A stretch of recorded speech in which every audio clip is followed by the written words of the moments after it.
بالکل 1 سال پہلے میری سپر مارکیٹ میں شارٹ سرکٹ کی وجہ سے آگ لگ گئی، جس نے میری دکان کے 3/4 سے زیادہ مال کو جلا کر راکھ کر دیا۔ یہ واقعہ یوم عرفہ سے صرف 2 دن پہلے پیش آیا۔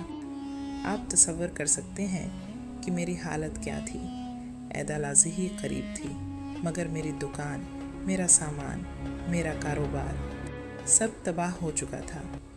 نہ کوئی عیدی، نہ خوشی، نہ مسرت، صرف غم، پریشانی اور قرض کا بوجھ۔ اس وقت میری شادی کو صرف 2 ماہ ہوئے تھے۔ جلا ہوا مال تقریباً $15,000 کے برابر تھا۔ میں سوچنے لگا، اب کیا کروں؟ کیسے اس نقصان کی تلافی ہو؟ کیا اپنی نئی نویلی دلہن سے کہوں کہ اپنا ہمیشہ کا ساتھی بنوں، سونا بیچ دے، یا کسی سے قرض لوں؟ لیکن کس سے؟ آخر کار میں نے سوچا کہ دوستوں سے قرض لینا بہتر ہے، مگر جب بھی کسی دوست سے بات کی وہ یہی کہتا، عید قریب ہے، معاف کرنا، اس وقت مدد نہیں کر سکتا۔ 2 دن اسی حالت میں گزر گئے، ذہنی دباؤ اور مایوسی کے ساتھ۔ بمشکل $800 جمع کر پایا، جو میرے نقصان کے مقابلے میں ایک قطرہ بھی نہیں تھے۔ اس رات میں گھر واپس جا رہا تھا تو ایک پڑوسی ملا، کہنے لگا، عید مبارک بھائی، کل روزہ نہ بھولنا۔ میں نے دل میں سوچا، روزہ؟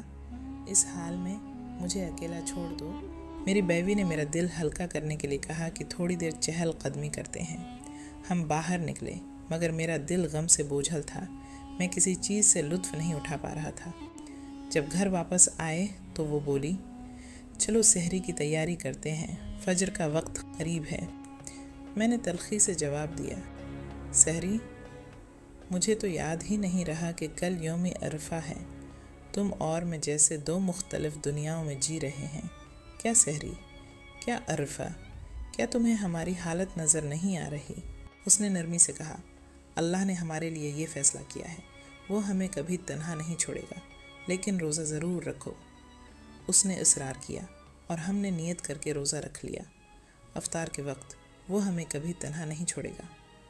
بولی، اللہ سے دعا مانگو۔ میں نے کہا، کس چیز کی دعا؟ کہنے لگی، جو دل چاہے مانگو۔ میں نے طنزیہ انداز میں کہا، کیا مانگوں؟ یہ کہ آسمان سے $15,000 آ جائیں؟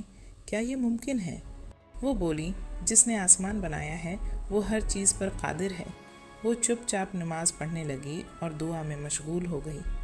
میں نے بھی دعا کی، مگر دل میں صرف وہی $15,000 گھوم رہے تھے۔ میں چاہتا تھا سب کچھ واپس مل جائے۔ مغرب کے 1 گھنٹے بعد میرے ایک دوست کا فون آیا، کافی شاپ آؤ، تم سے ضروری بات کرنی ہے۔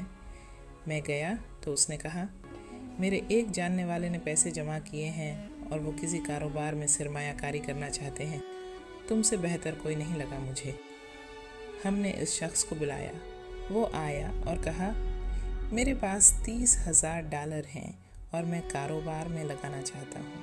میں نے کہا، میری دکان کو $15,000 کے مال کی ضرورت ہے، کیوں نہ آدھے پیسے مال میں لگاؤ اور آدھے دکان کی تزئین و آرائش میں؟ منافع میں 50-50 کا حصہ ہوگا جب تک تمہارا اصل سرمایہ پورا واپس نہ ہو جائے۔ ہم نے معاہدہ کر لیا۔ میں نے دکان دوبارہ بنائی، مال خریدا اور عید کے بعد دکان کھول دی۔ اس دن میری خوشی کی انتہا نہ تھی۔ میں بھول گیا، دکان میں آگ لگنے سے 1 ہفتہ پہلے میری والدہ کو کینسر کی تشخیص ہوئی تھی۔ ٹیسٹ کروا لیے تھے اور نتائج عرفہ کے دن آنے تھے۔ نتیجے آئے، منفی تھے۔ الحمدللہ وہ مکمل طور پر صحت مند تھیں۔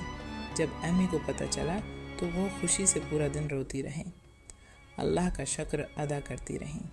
دکان دوبارہ کھل گئی، امی شفا یاب ہو گئیں، اور پھر میری بیوی نے فون کر کے بتایا کہ اس نے حمل کا ٹیسٹ کیا ہے، وہ حاملہ ہے۔ پھر اس نے مجھ سے کہا، اب سمجھ آیا روزہ رکھنے اور عرفہ کے دن دعا مانگنے کی طاقت کیا ہوتی ہے۔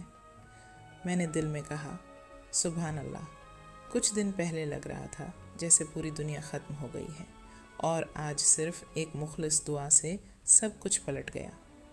اس دن میں نے اللہ کے سامنے عاجزی کا وہ سبق سیکھا جو کبھی نہیں بھولوں گا۔ اللہ ہمارے ساتھ ہے، کبھی وہ ہمیں آزماتا ہے تاکہ ہم اس کی طرف رجوع کریں، توبہ کریں۔ عید کے بعد کاروبار اچھا چلنے لگا، اور جلد ہی وہ $33,000 واپس ہو گئے۔ میں وہ پیسے واپس دینے گیا، مگر تب کہانی میں ایک نیا موڑ آیا۔ اس شخص نے کہا، سچ یہ ہے کہ یہ پیسے میرے نہیں تھے، کسی شخص نے جس کی بیوی کینسر سے صحت یاب ہوئی تھی، اللہ کی رضا کے لیے یہ تمہیں دلوائے۔ وہ تمہاری مدد کرنا چاہتا تھا، گمنام رہ کر۔ یہ پیسے تمہارے ہیں، کوئی واپس نہیں مانگے گا۔ اللہ کی قسم، میں گھر آ کر کمرے میں بند ہو گیا اور 1 گھنٹہ بچوں کی طرح رویا۔ اللہ کی رحمت اور عنایت پر جو میں نے محسوس کی۔ اب بھی جب یہ واقعہ یاد آتا ہے، آنکھوں سے صرف آنسو نہیں، خون کے آنسو نکلتے ہیں کہ میں نے رب سے دوری میں وقت گزارا، جبکہ وہ تو ہمارے ساتھ تھا، ہمیشہ قریب تھا۔ اسی تجربہ نے مجھے یوم عرفہ، روزہ، دعا اور اللہ پر اعتماد کا اصل مطلب سکھایا۔ یہ میری زندگی کا نقطۂ آغاز بن گیا۔ میں نے توبہ کی اور دین سے جڑ گیا۔ اللہ کبھی کبھی دینے کے لیے روکتا ہے اور روکنے کے لیے دیتا ہے، یہی اس کی حکمت ہے۔ یہ ذوال حجہ کے پہلے 10 بابرکت دن ہیں۔ ہم دعا، توبہ اور ذکر میں محنت کریں اور دنیا بھر میں مظلوم مسلمانوں کو نہ بھولیں۔